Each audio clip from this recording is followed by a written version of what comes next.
Car दोस्तों, अगला सवाल एक कह रहा है 2 नंबर का कि एक बेलन के आधार की त्रिज्या एवं ऊंचाई 4 सेमी और 14 सेमी, यानी कि बेलन के आधार की त्रिज्या यानी r बराबर है 4 सेमी और h बराबर है 14 सेमी।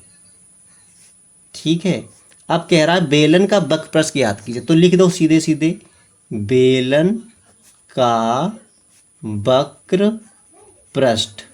बहुत सरल सूत्र याद 2πr/h होता है, तो 2 ऐसे लिख दिया। पाई का मान होता है 22/7, r का मान है 4, h का मान है 14। बहुत सरल सवाल है। तो 7 × 7, 7 दूनी 14 और 2 चक्कू 8 और 8 दूनी 16, 16 दूनी 32 हासिल 3, 16 दूनी 32 और 3 35 और यहाँ पे लिख दो सेंटीमीटर स्क्वायर। बस ये हो गया। अगला प्रश्न कह रहा है कि यदि एक वृत्त का परिमाप और क्षेत्रफल संख्यात्मक रूप से बराबर हैं तो उस वृत्त की त्रिज्या ज्ञात कीजिए। तो देखिए, देख लो इसको हल कैसे करेंगे। माना वृत्त की त्रिज्या बराबर r, ये हमने मान लिया।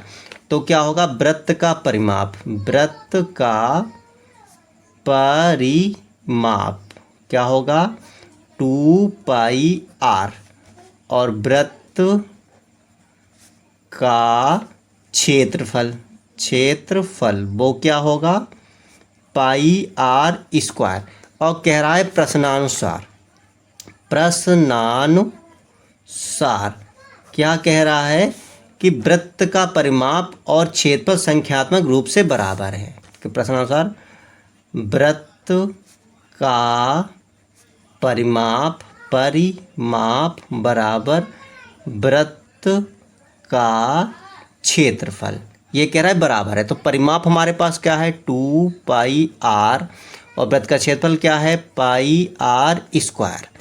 अब देखिए ध्यान से, तो पाई से पाई कट गया, एक r से एक r कट गया, तो r बराबर कितना आ गया 2 बचा है। तो क्या हो जाएगा, अतः वृत्त की त्रिज्या बराबर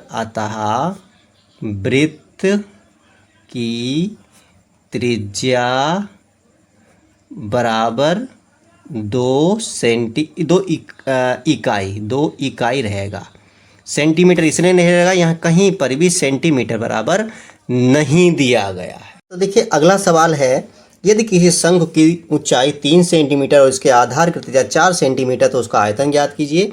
तो इस सवाल को कैसे लगाएंगे, लिखेंगे दिया है और आगे क्या लिखेंगे, शंख की ऊंचाई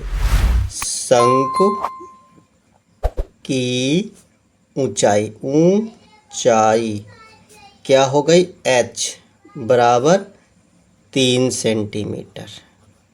ठीक है, इसके आधार की त्रिज्या यानी शंख की त्रिज्या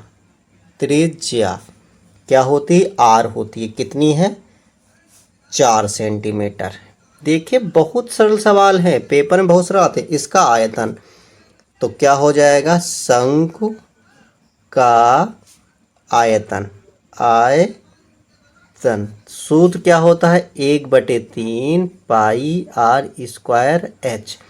अब 1/3 ये हो गया, पाई ऐसे रख दो, r² यानी कि 4 का स्क्वायर गुणे h यानी कि 3, तो ये 3 और ये 3 कट गया और 4 चक्को क्या हो गया 16 पाई और सेंटीमीटर आयतन होता है घन में, क्यू में। तो लिख सकते हो अतः शंख का आयतन बराबर 16 पाई सेंटीमीटर क्यूब। तो कैसे लगे सवाल, अगर अच्छे लगे हो तो लाइक शेयर कमेंट करें। फिर मिलते हैं अगले वीडियो में।